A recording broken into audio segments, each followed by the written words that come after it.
present Justin here. He is a graduate of Lakeview Senior High School, majoring in business administration with a concentration in accounting.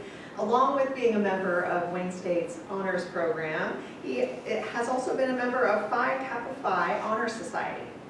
And he's a frequent member of the Dean's List here at Wayne State College during his time at Wayne State College.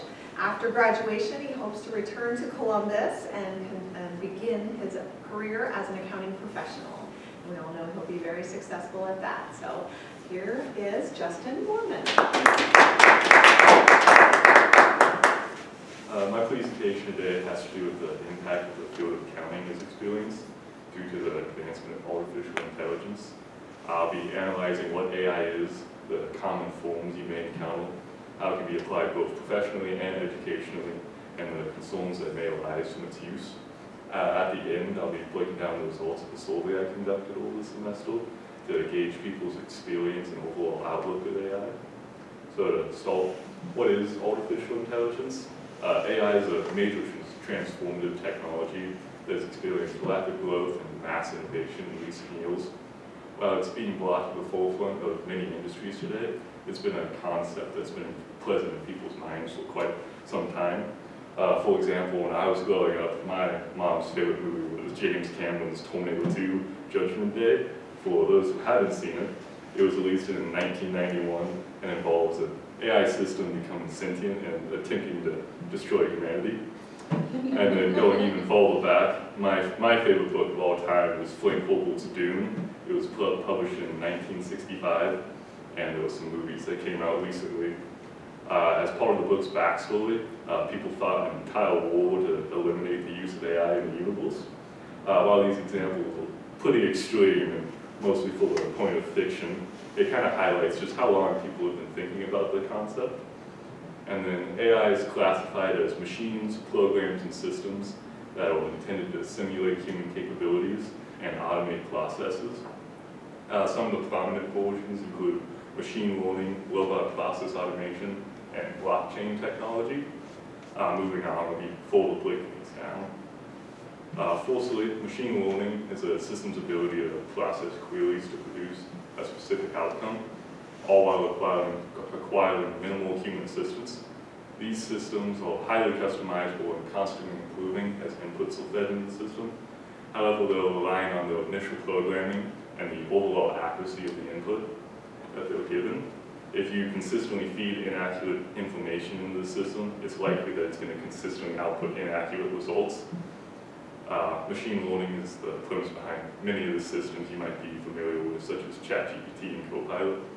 Overall, machine learning is best used for data analysis and pattern recognition. Next, robot process automation is the programming of systems to automatically complete routine and/or time-consuming tasks. Like machine learning, all PA can be customized to complete specific tasks defined in its programming.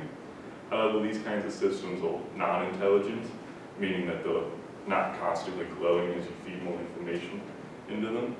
While they might be reliant on the base programming, you don't have to worry about them potentially picking up a system flaw all the time. So you just kind of, if an error occurs, you know you can go back in and fix it. And then once it's fixed, it's most likely going to stay that way, hopefully. Overall, these systems are best to improve the quality of services that accountants can provide. So like decreasing completion times and allowing accountants to focus more on complex tasks. And then finally is blockchain technology. It's a secure, automated secondary record of transactions available to all parties involved in those transactions. These kinds of systems are typically associated with triple entry accounting, which is a long-term idea in the industry that builds off the standard double entry accounting.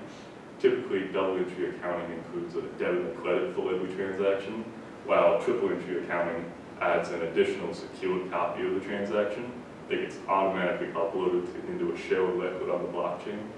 This additional leg allows for increased transparency and easier data confirmation between parties. So let's say you have an error that comes up in your books. Instead of having to go through all the processes of reaching out to the other company, you can look back at that shared record that you can both access to get some confirmation on the information.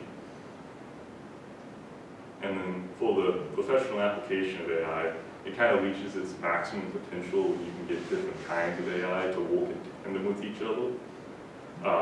For example, machine learning, it can scan shipping and receiving reports to pull out the relevant information that you're looking for, and then it can perhaps create an example journal entry.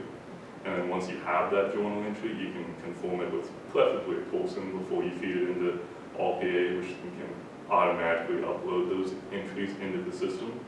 And while all of this is happening, the blockchain is making records of those transactions and storing them. While these systems could be used to flow seamlessly from one to the other, it's usually best to have some level of human interaction in between them to make sure that it's not putting out incorrect results. And then for the educational application, since the presence of AI doesn't remove people entirely from the process, it's essential to stress the importance of training people to view AI as a tool rather than a complete replacement. This can be done by providing training that blends both AI use skills and human skills. Some examples of some AI skills is AI interaction, which is just understanding how people can use artificial intelligence. AI fluency, this is the ability to understand AI's inner workings, like what it's actually doing automatically, the processes that it's going through. AI responsibility, this is the ability to just use AI ethically and with integrity, so to make sure you're not using AI to bypass any guidelines or standards. And then prompt engineering, this is the ability to edit what you're inputting, so if it's not putting out quite what you want, you can go back in and fix it and re-specify what you're wanting it to put out, and hopefully that'll fix it. Some human skills that kind of go along with this is adaptability. So this is just people's ability to get used to new processes that come along with the use of artificial intelligence. Next is ethical behavior. Again, it's just acting with integrity in line with regulations and standards. Storyboarding, this one's pretty important. This is just people's ability to break down what is happening. So being able to know what the process is, how it's flowing, what's being used with AI, and what's being conformed by a person, and just have the overall idea of what's going on. And then critical thinking, this is the ability to analyze facts and just come to conclusions. So if AI spits out something that just doesn't seem right to you, you can go through and figure out what might be wrong with it. And then by blending these types of skills together, you can create an individual who can successfully use AI as a tool and then not become overly reliant on its use, and overall still be free thinking in the world. And then the nature of disruptive technologies is typically a bunch of concerns seem to arise with them. AI is no different, and some common concerns are as follows. Will AI replace jobs? At its current state, this is unlikely, as people are important to the confirmation of AI results. The most likely scenario is a shift in responsibilities rather than full replacement, so people will be used more to conform the outputs rather than putting them in themselves. And if there is an error, they can go back and fix those. Next is, can AI results be trusted? AI is typically superior in the analysis of numbers, but generally people are superior in correlating and may be able to identify vague relationships that AI might not be able to process. Trust in these scenarios is on a bit of a spectrum. For simpler tasks such as just crunching numbers, AI might be able to be easily trusted because it can cut out human error that might occur in those areas. But then for more complex tasks, people may be more skeptical of the results if it includes a lot of complex analysis. And then who's to blame for errors in AI? As I previously mentioned, AI serves a really good tool for people, but it's not like a scapegoat. In the end, the user is responsible for if something makes it all the way down the line. And then finally, can professionals make proper use of AI? This comes back to training people to blend those AI skills and human skills, and just providing training that propels them for potential implementation of AI, and overall just not becoming reliant on it. And then some regulations for artificial intelligence. Beyond restrictions on generative AI that might bypass rights such as copyright laws and privacy laws. So For generative AI, Disney's a really common one. They'll opt out of generative AI being able to make copies of their stuff. Like you were saying earlier with Mickey Mouse, they don't usually want that, like, places where they wouldn't put it themselves. And then with privacy laws, this is big on like deepfakes, people making images of people that aren't real. So beyond those types of scenarios, there's not a whole lot of like regulation and restrictions on the use of AI. So far, governments have mostly only put out guidelines on how to adapt and apply it properly. For example, in the United States, the previous two presidential administrations have highlighted AI as one of their focuses, and the National Artificial Intelligence Initiative was put out in 2020, which put out guidelines and establishes committees focused on AI. In the UK, they established the Office of Artificial Intelligence in 2019, and have set out a 10-year plan to become a bit of a paragon of AI use. So in 10 years, they hope to be some country that other countries can look for as an example of how to properly implement it. And then finally, the European Union's established similar things in the AI Act 2022, putting out guidelines, establishing committees, and things along those lines. And then for my survey that I got to put together this semester, my methodology, my participants were accounting students here at Wayne State, along with public and private accountants. This was at a variety of places such as public accounting firms, manufacturing firms, like in the accounting office. And all of them were in northeast Nebraska, so Columbus, Norfolk, Wayne, Wakefield, that area. And the overall purpose was to gauge the outlook and experience of accounting students and accounting professionals employed at small to medium-sized public and private accounting offices. And then with my survey comes its fair share of limitations. Around the country, around the world, there was hundreds and thousands of accounting professionals. So my survey size is a pretty small drop in the bucket for that. I think in the end, mine came out to 54 respondents. And then with the location, it's in northeast Nebraska. We're not exactly known for our technology around here. So if you were to conduct the survey somewhere else, such as like Silicon Valley in California, you might see like different results. My survey was broken up into 3 different sections. The first section was demographics. We kept it pretty vague, only asking questions about age and years of experience. The age ranged from 19 to over 65. Our most common one was the 19 to 30 range. This is mostly because the students, in the year we had 29 students respond with 25 accounting professionals alongside them. For the accounting professionals, the most common amount of experience we saw was the medium, like 6 to 15 year range. And we did have a couple that were older. And then going on from there was background questions. So this mostly had to do with like how familiar people are with technology and how much like exposure they've had to artificial intelligence.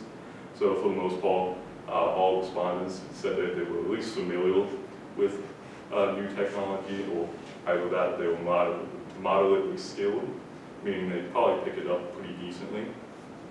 And then for AI exposure, everyone's in the survey had some form of exposure, most of which was moderate, with a couple of significant exposures. And then going on from there, just where did that exposure occur? Either inside or outside the career and education, or both. The majority said they experienced it in both.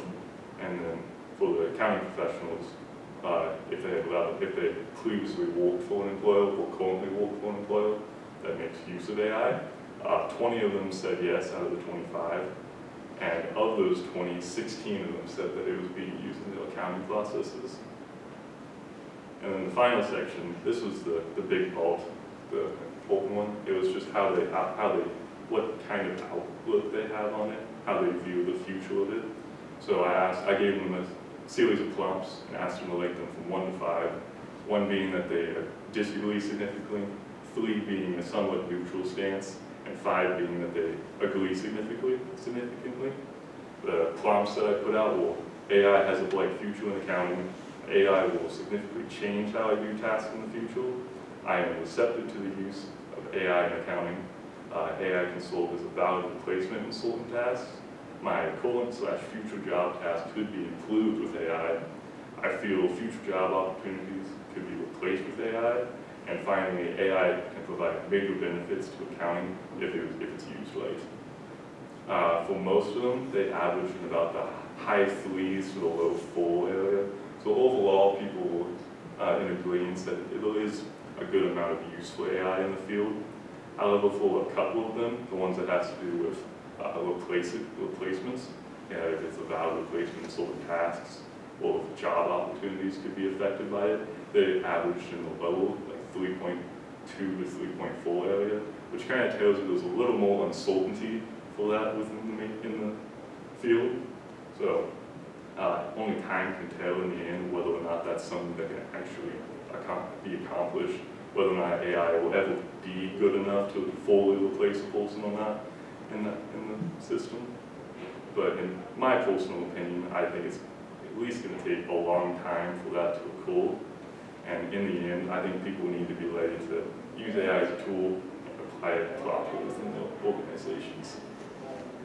With that brings me to the end. I'd like to thank everybody for coming and overall just the opportunity to do this. I had a blast with it. So.